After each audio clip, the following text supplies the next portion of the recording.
కింద డిస్టిక్ అదే విధంగా రాష్ట్రం దీనికి సంబంధించి కూడా చాలా మందికి డౌట్ అయితే ఉంది.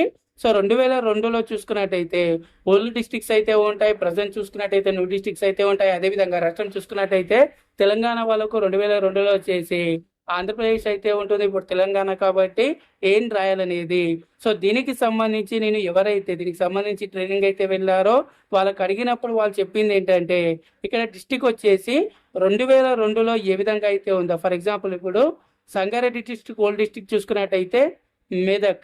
సో ఈ విధంగా ఓల్డ్ డిస్టిక్ రాయండి. అదేవిధంగా బ్రాకెట్లో కొత్త డిస్టిక్ అనేది ఈ విధంగా మెన్షన్ చేయమని అయితే చెప్పడం అయితే జరిగింది. అదేవిధంగా రాష్ట్రం చూసుకున్నట్టయితే అప్పుడు ఆంధ్రప్రదేశ్, ప్రజెంట్ చూసుకున్నట్టయితే తెలంగాణ. ఈ విధంగా మీరు బ్రాకెట్లో మెన్షన్ అయితే చేయండి. సో ఓల్డ్ డిస్టిక్ అదేవిధంగా దాని పక్కన న్యూ డిస్టిక్ అదేవిధంగా ఇక్కడ స్టేట్ కూడా ఓల్డ్ రాయమని అయితే చెప్పారు. సో బ్రాకెట్లో కూడా ఒకసారి మీకు డౌట్ ఉన్నట్టయితే ఇదైతే జిల్లా రాష్ట్రం అనేది ఒకసారి మీ బిఎల్ఓకి కూడా అడగండి. దీనికి సంబంధించే కొంత క్లారిఫికేషన్ అనేది నేను తీసుకోవడం అయితే జరిగింది ఇద్దరు నుండి.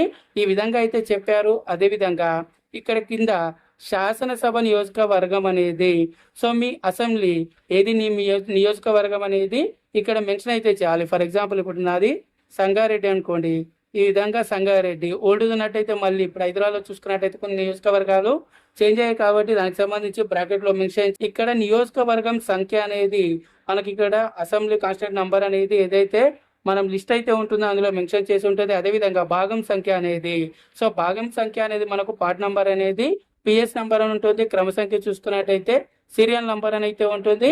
సో వాటిని ఇక్కడ మెన్షన్ చేయండి. 2002 ఓటర్ లిస్ట్ లో పేరున్నట్టయితే మీరు ఇక్కడ సైడ్ అయితే ఫామ్ అనేది ఫిలప్ అయితే చేయాలి. ఇది వదిలేయాలి, ఇది ఫిల్ చేయొద్దు. డైరెక్ట్ గా ఇక్కడ కింద పుట్టిన తేదీ, ఆధార్ నంబర్ ఇది లాస్ట్ లో చూస్తాను.